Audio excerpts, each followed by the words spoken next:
আসসালামু আলাইকুম প্রিয় বন্ধুরা, সবাই কেমন আছেন? আশা করি ভালো আছেন। আমি আসছিলাম একটা বিয়েতে, পাবনার সাতিয়াতে। তো যাই হোক, এখানে দৃশ্যটা দেখে অনেক ভালো লাগলো। বাড়ির পাশে এখানে একটা বিল, যদি আপনাদের দেখাই, অনেক সুন্দর একটা জায়গা। আর বিলটাও মাশাআল্লাহ অনেক বড়। আর এখানে বেশিরভাগই সব দেশি মাছ। আর এখানে অনেক জেলে ভাইরা আছে, এই যে ছোট ছোট নৌকা দিয়ে এখানকার মাছগুলা ধরে। যদি একটু দেখাই, যে দেখেন এদিকে মাছ ধরতেছে। তো যাই হোক, জায়গাটা দেখেও অনেক ভালো লাগলো। এর আগে অবশ্য আসছি, তো হয়তো পানির সময় না। আর যত এখন পানি একটু শুকিয়ে গেছে, মোটামুটি অনেক ভালো লাগছে।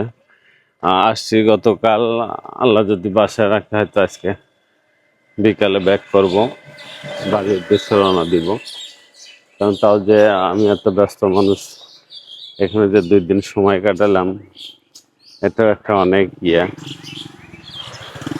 কারণ কোথাও যে থাকতে পারি না। আসলে জীবনটাই কেমন যেন একটু ব্যস্ততার মধ্যে দিয়ে, এদিকে ব্যবসা বাণিজ্য দেখতে হয়, এদিকে পাশাপাশি একটু কন্টেন্ট বানাই। হয়তো আপনারাও আমার সবসময় আমার সাথে থাকেন, আমার ভিডিও দেখেন বা লাইক কমেন্ট শেয়ার করেন। আমি আসলে এটার কারণে আরো উৎসাহ পাই। আর একটা জিনিস, উৎসাহ না পেলে তো একটা কাজ কেউ করে না। হয়তো আমি এই দিকটাই দেখি যে আমি অনেকটা উৎসাহ পাই বিধায় আমি এত ভিডিও বানাই বা আপনাদের দেখানোর জন্য আমার অনেক ভালো লাগে। তো সবাই আমার জন্য দোয়া করবেন এবং আমার পাশে থাকবেন, আমাকে সাপোর্ট করবেন, আমি যেন আরো ভালো কিছু করতে পারি। তো সবাই ভালো থাকবেন। আসসালামু আলাইকুম।